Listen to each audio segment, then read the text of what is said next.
نحن كفريق تجمع الوطني للأحرار داخل مجلس النواب كان عندنا واحد الإحساس بالفخر والاعتزاز وفخر الانتماء لهذا الإنجاز ولاحترام البرنامج الحكومي.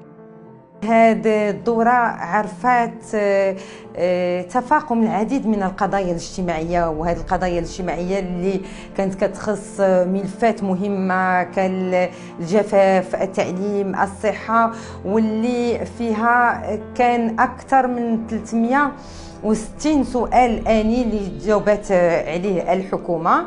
وأيضا الحكومة جاوبت على ما يزيد عن 1550 سؤال، وبذلك يكون عندنا هذه السنة ما يزيد على 3600 سؤال ما بين الكتابي والشفوي. وكل هذه الحصيلة مهمة، وأكد السيد الرئيس مجلس النواب على أنه كان تجاوب فعلي على هذه الأسئلة بنسبة 70% بالنسبة للأسئلة الكتابية.